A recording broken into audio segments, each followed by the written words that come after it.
So I always say, the same red flags you ignore in the beginning are the same red flags that will end your relationship.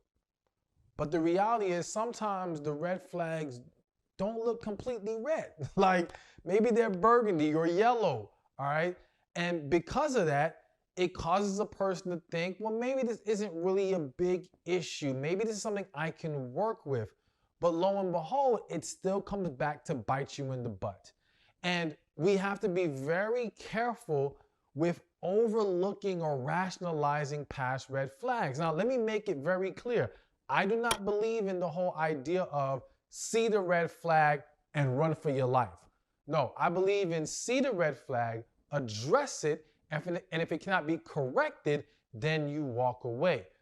But again, there are some red flags that people don't understand the impact they can have on a relationship, more specifically long term. A lot of what I'm going to list out for you are things that maybe in that initial moment you feel like I can handle this. But I'm going to explain why you should not see it that way or view it that way. So one of the surprisingly toxic red flags that are out there is the idea or the person being too accommodating, all right? So here's what I mean by that. You have some individuals who essentially, they don't tell people no, all right? And they're always there to help people, loan this person money, do this, do that, being there for individuals. Now listen, and making themselves flexible for others. Now, on one end, that's a beautiful thing, all right? And it's an admirable trait for someone to be so reliable and they can be counted on. And this is what can put you in a daze or make you feel like this is not a problem. But here's where it can become toxic. Because many times the person who is too accommodating, all right, is the person who does not know how to say no. And when they don't know how to say no, many people have one or more individuals in their life who will take advantage, who will push things further than they need to. But before we even focus on the one who will take advantage, let's start on the first layer of it. If this person is single and they're being very accommodating, it may not become, well, it's not really your problem at that point. It's for them, and whatever issues that they're facing because of it, that's something that they have to deal with. But once in a relationship, it can now throw things off with you and your partner. It can now interfere with what you're trying to do with your partner. So using money as an example, I've seen so many scenarios where the people in the relationship, the couple, they have certain plans with their money. And let's say this guy, his mother or someone is now trying to get money from him. And because he does not know how to have those boundaries and he always has to be there to help out, he now inconveniences the plans of the couple to accommodate others outside of the relationship. This can create a lot of friction, a lot of resentment, all right, a lot of distrust, all kinds of problems, as well as feeling like this individual, this man is putting other people as a higher priority over our relationship. Now, again, the first couple times this happens, you may not understand the depth of this issue, but you've got to ask yourself, does this man know how to say no? Does this man know how to stand up to these individuals? And now when we use the word stand up to people, let's look at the person who will take advantage. And let's just say, I don't want to beat up on mothers, all right? So let's just say he has a brother who's always needing help. And because the brother knows he's always accommodating to him, he will always push those boundaries. He will always try to cross those lines. And if your guy does not know how to push back, it's going to cause a lot of problems. And to go even deeper, if he does not know how to say no, or he is always feels like he has to be there for people, it typically speaks to a deeper issue within that individual. All right. It could be this, I want them to be there for me because I never had people there for me. It comes from a fear or a desire of acceptance, of a desire of wanting to be loved by these individuals. And again, if that exists, that's going to manifest into other problems in the relationship. Now, it's not that I'm trying to tell you to dictate to this man what he does with his money or his willingness to help people, right? But it is to understand him at a deeper level of why is he so quick to jump at the call of others, all right? Now, he of course there needs to be a level of his that same energy needs to be poured into the relationship is what I'm about to get at. He needs to be able to show you that, and of course I would expect that you're not taking advantage of your partner, but that's what you need to be doing for each other. But you've got to talk to him, and this is why we say you address the red flag of understanding, okay, let's even discuss if scenarios that could happen in the future, how would he handle it? So that you understand you have a man that knows how to at least draw the line. Because you may have a scenario where he's an accommodating person because he can be. He has that flexibility.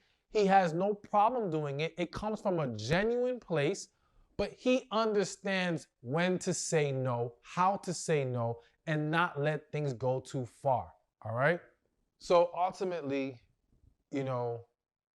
keep your eyes open for this. Again, talk about it. And don't talk about it in a way that attacks it or attacks him for it. It's just trying to understand the source of this. And again, will he be able to balance these things in a way that it doesn't interfere with the relationship? All right? That's what you want to focus on in this scenario. All right, so now the second red flag that can be toxic is the whole, well, you should take me as I am. All right. So I've discussed this in some other videos. And let me just say, a lot of what I'm going to be laying out in this video can go either way, right? But we're going to focus on the men, how this applies to basically relationship red flags in men. And I'll have a video for the men flipping it around. But anyways, let's get back to this. So this take me as I am mentality. The reason why this can be so toxic, on one side, some may view it as, well, he knows who he is, he's confident who he is, he bends for no one. And that can be viewed in a very good way. However, take me as I am can cross the line of essentially saying, don't expect better from me. Like, do not expect me to evolve. Do not expect me to make necessary adjustments to make this relationship better. Now, some people may say, well, what if he's already that amazing? Listen, I don't care how amazing anyone is. There's always room for growth.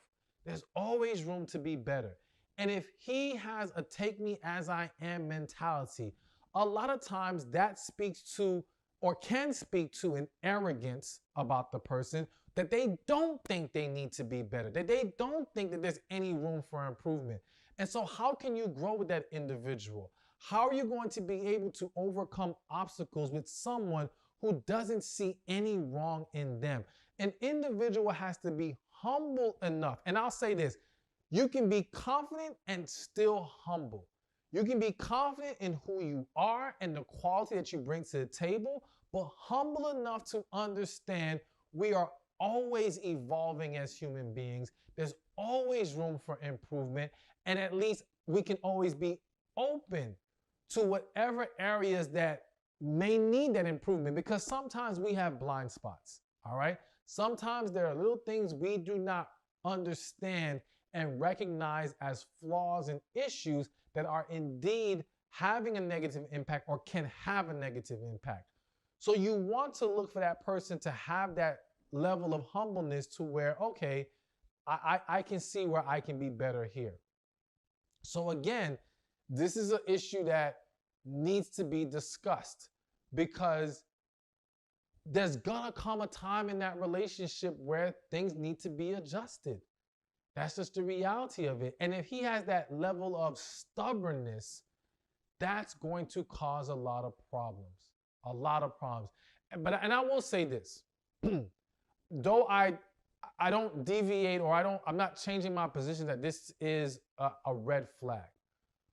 But if you as a woman are going to overlook that issue and say, well, I love this man as he is, I actually don't need anything different from him, just know what you're signing up for.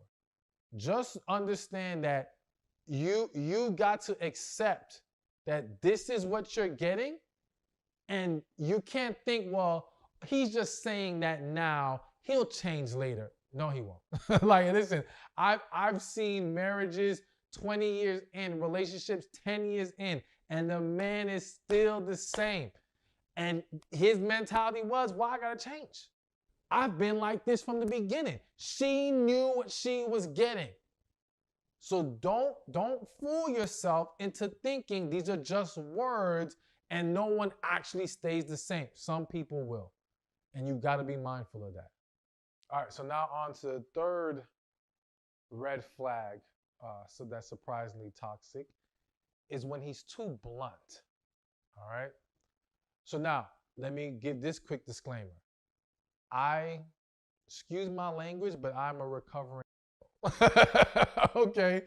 I used to be that extremely blunt person. So I'm a recovered. Let me say that. I'm not recovering. I've recovered. All right. I've long separated from that side of me. But once upon a time, I was that guy who was extremely blunt. All right.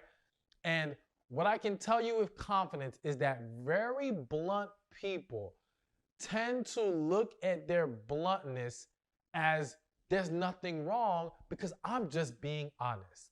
I'm just being real. You know, I'm not, you know, they'll say, I'm not rude, I'm just real. No, you're rude. I was rude, all right? It was rude. And bluntness, again, I'm always gonna give you two sides to this. Bluntness can be viewed in a positive light in the sense that, yes, this person is always very honest. There's no game playing here. They're going to quote unquote keep it real with me.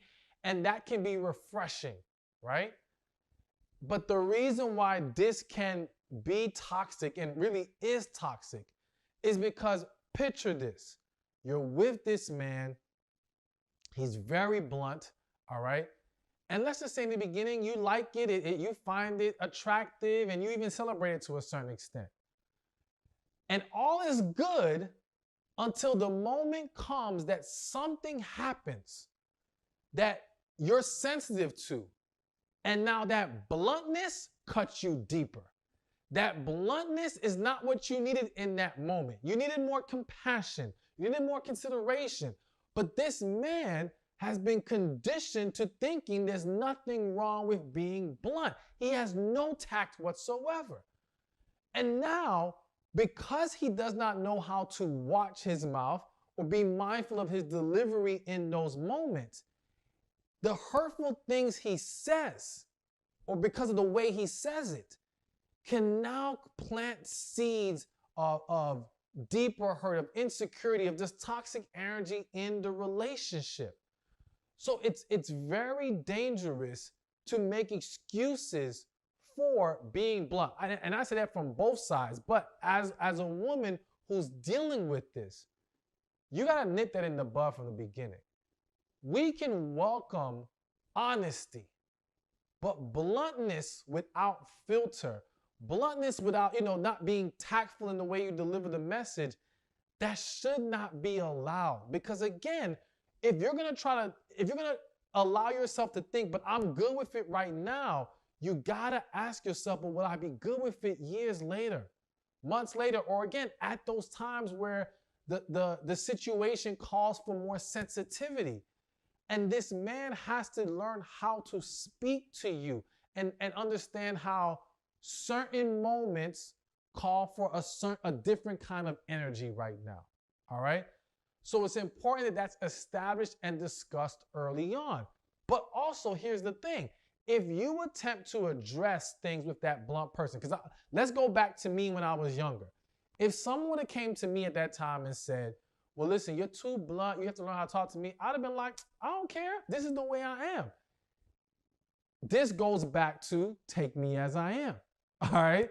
This goes back to that stubbornness, that arrogance that doesn't allow the man to change and evolve and become better because they see nothing wrong with the issue. So you do have to understand that in addressing this, yes, if he's unwilling to be mindful of how he talks to you, and forget just talking to you, talks to people, because here's the thing.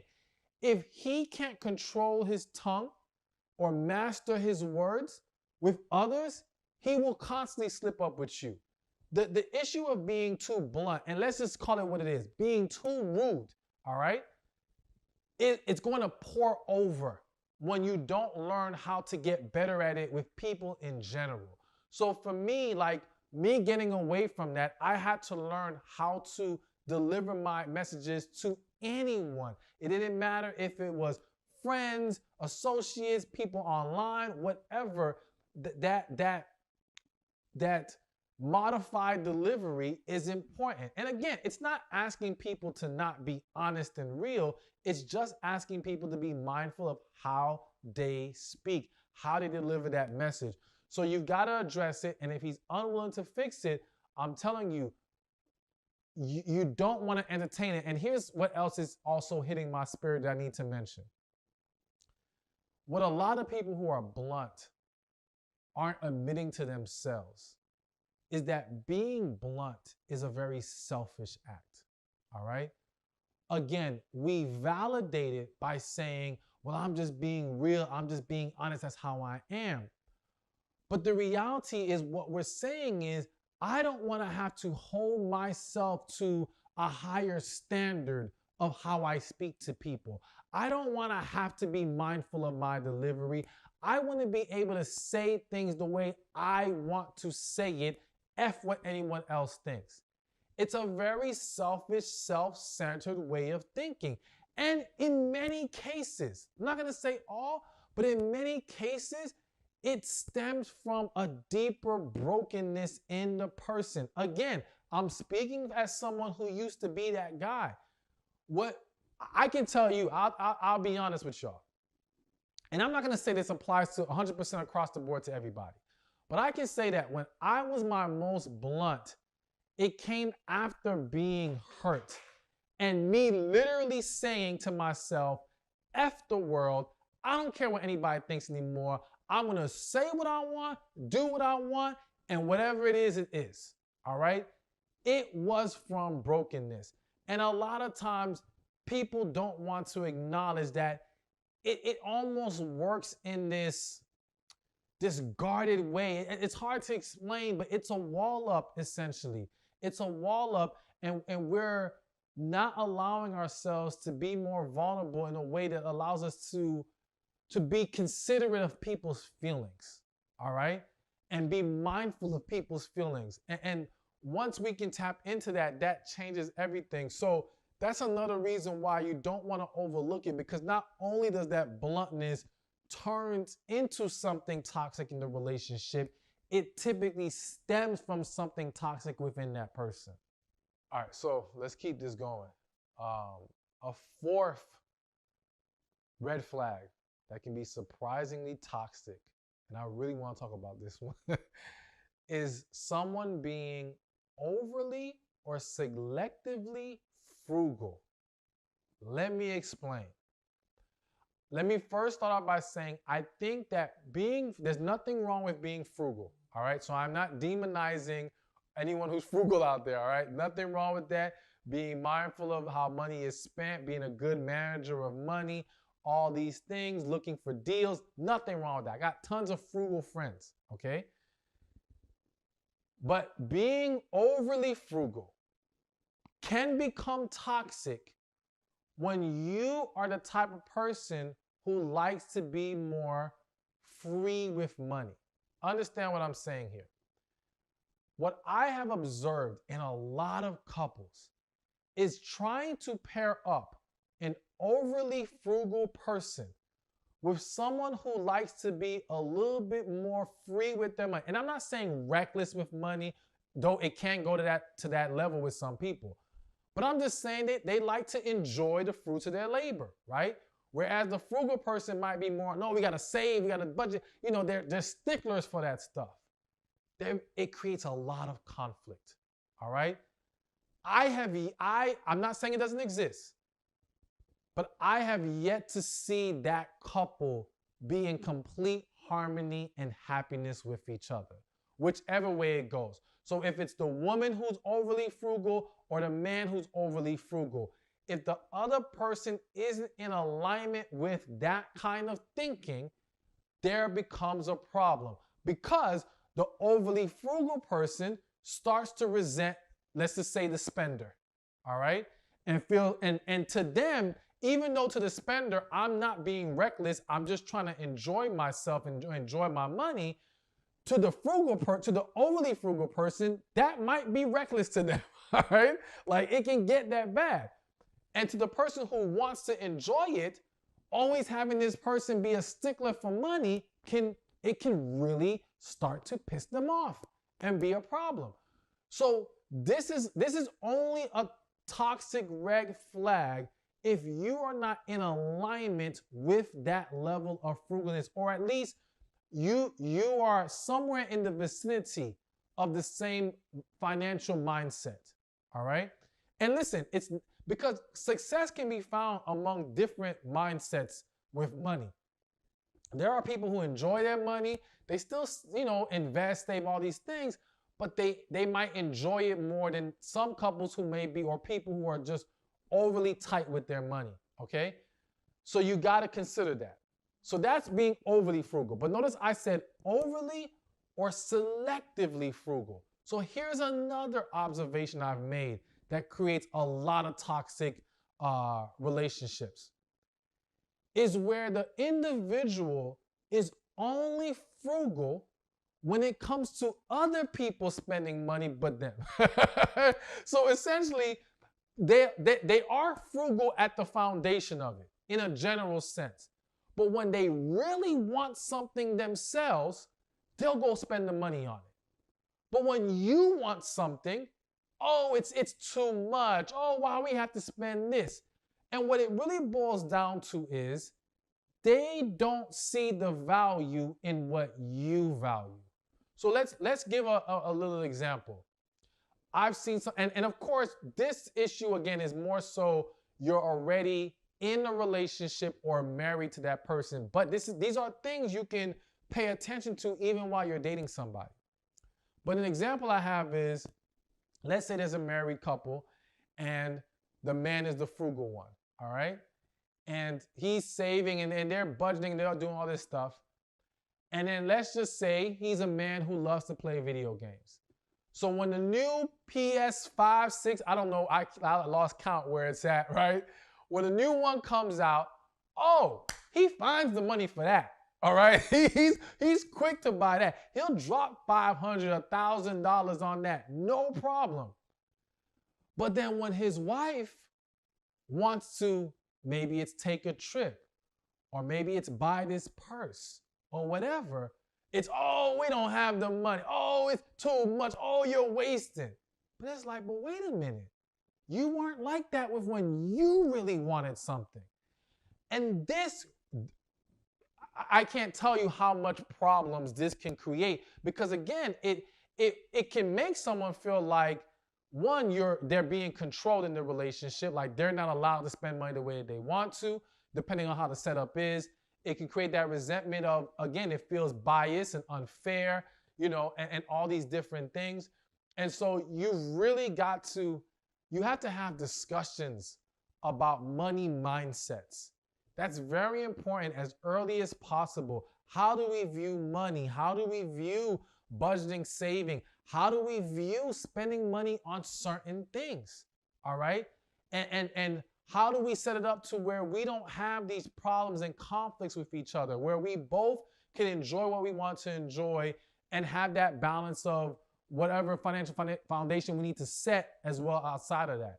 But at the end of the day, yes, overly or selectively frugal can become a huge, huge red flag in a relationship. All right, so now before I get to number 5, real quick, if you want to hear the best piece of relationship advice I've ever received for free, click below in the comment section or in the description. I'm going to give you a link so that you can get that information delivered right to your email. So definitely check it out. I have that for you. All right, but now number 5 on this list. And this one, probably I don't know if I would call this a surprisingly toxic red flag, but I want to discuss it anyway. And this red flag is an unwillingness to take accountability without deflection. All right? What do I mean by that? One, if the individual is not taking accountability for his actions early on, that's a problem regardless. And what you've got to do is you've got to pay attention. If you're not in the relationship or you're early in the relationship, it's not just taking accountability with you. Does he take accountability in his life in general? All right? If he doesn't, that's a problem. But it's not just not taking accountability, which is bad enough. But sometimes people will verbally take accountability, but they'll do so with deflection. It's like, yeah, you're right. I shouldn't have done this, but this person did this. But this thing happened here. But this, that. But, it's always trying to validate their actions due to what happened here. Now, don't get me wrong. There are some situations that trigger us, that lead us to react a certain kind or contribute. I don't want to say make us react, because we have a choice in how we react. And that's part of taking accountability, is owning that we decide how we react to things. But granted, sometimes things can get the best of us. And they are significant contributors to what triggered us. However, everything can't be about something else. Everything cannot be a deflection. And if this man always has a deflection at the end of, I'm sorry, but, if you ain't do this, like, how are we going to get anywhere? Because in reality, it kind of shows they don't see them as the problem. They don't see how they handle things as the problem. They see the source, what they view as the source of their actions or lack of actions, as the real problem. And that means this person is going to allow life to dictate to them all the time, rather than standing up to life and saying, okay, no, I got to do things this way. I got to fight against this. I got to make things happen right now, regardless of what's coming at me. So it's important that you pay attention to that. And when you notice it, yes, you discuss it. Because I do think, again, I'll say this. I feel the need to mention this. I think, I could see some guys who may not have matured or evolved in a way that they understand how to take that personal accountability, right? And when you're dating them or you're early on in that relationship, they're showing that toxic red flag. But when you address it, and everything is about addressing it in a loving, calm manner, not attacking them, not belittling them, addressing it in a way that just says, hey, I want this to be better if we can make this better. I do feel like in many situations, I'm not gonna say all, but in many situations when he really cares about you and he loves you and you come at him the right way with it, he's gonna be willing to make that adjustment. So again, it's one of those things where don't assume this can't be fixed. Just talk to him. It'll project an energy that is more uplifting and encouraging and positive, and now give a better chance for a good result to come from it. All right, so now we're at number 6, and the 6th surprisingly toxic sign is he's not affectionate. All right. So here's why I believe this is really important to discuss. And again, something that I put under the title of surprisingly toxic is because I think a lot of women have gotten used to men who may not be affectionate, that they write off the issue, that they ignore it, it's not a big deal, he's just being a man, all these things, right? And I'm not saying that a man has to be super ultra affectionate, depending on what you like and what you really desire in your relationship.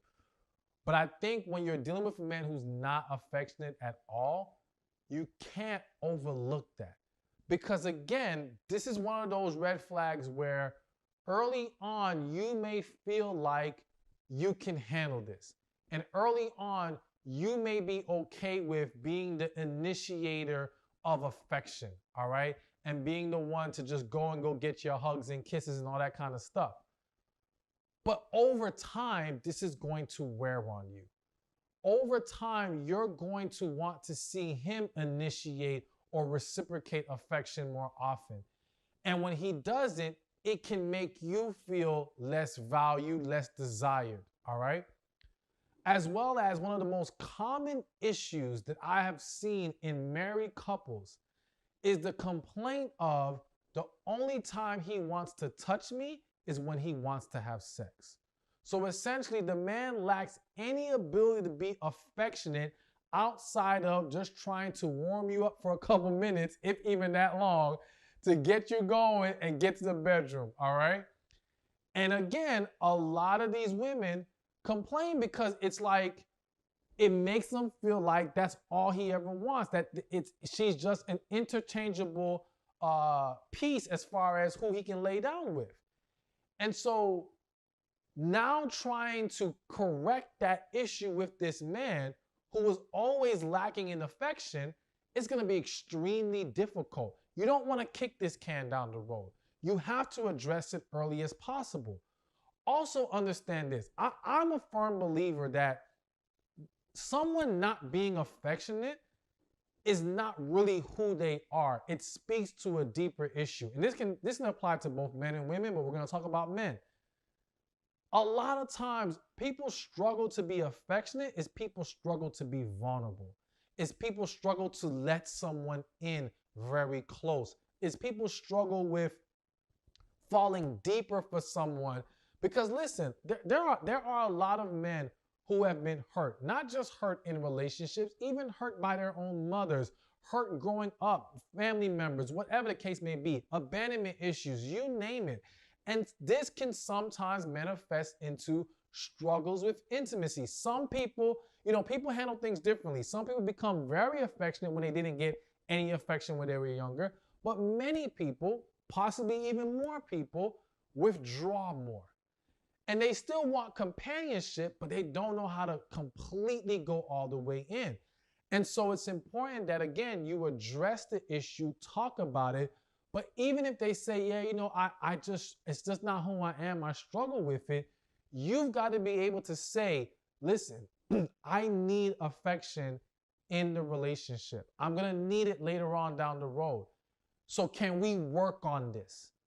And if they're unwilling to even work on it, that's when you walk away. That's when you accept that this is just not going to go anywhere, because you will not be happy in the long run without this. You got to be real with yourself about what's important to you and what you need in a relationship, and make no excuses for it. All right, so now the last surprisingly toxic red flag in a relationship that we're going to discuss for today, because there's a lot of different things we could have discussed, but I wanted to pinpoint certain things. The last one is him being emotionally selfish. Now, I'm not confident in saying this is a common issue that women face, but this can happen. And what I mean by emotional selfishness is that, it can happen very much so, especially with a narcissist. What happens is this person wants you to be available to them emotionally when they need it. They want you to be able to hear all their issues and dump all their stuff on you. And they do it with the mindset of not considering how you're feeling right now. It's like, no. You need to put your issues to the side and just be here for me. But then when you need them there for you, it's not so much like that. They're not as accommodating. They're not as willing to hear you out. And you've got to pay attention to this, because again, I think that the reason why sometimes this can get overlooked as a red flag is because you may view his willingness to talk to you and emotionally open up as, well, wow, at least he's expressive and he trusts me to talk to me. And yes, that can be a great thing. But is he balanced in his approach? Is he dumping everything on you and making you responsible for making him feel better every single time? Does he know how to process things on his own in a way that doesn't overburden you? Does he know how to be mindful of, okay, well, you know what? She's tired right now. She has a lot going on right now. Let me put this to the side and tend to her in the moment. Does he show that balance? And again, it's something that both sides have to be able to do. But I've seen so many situations where women essentially become the man's therapist, the man's shoulder, but is not getting that in return.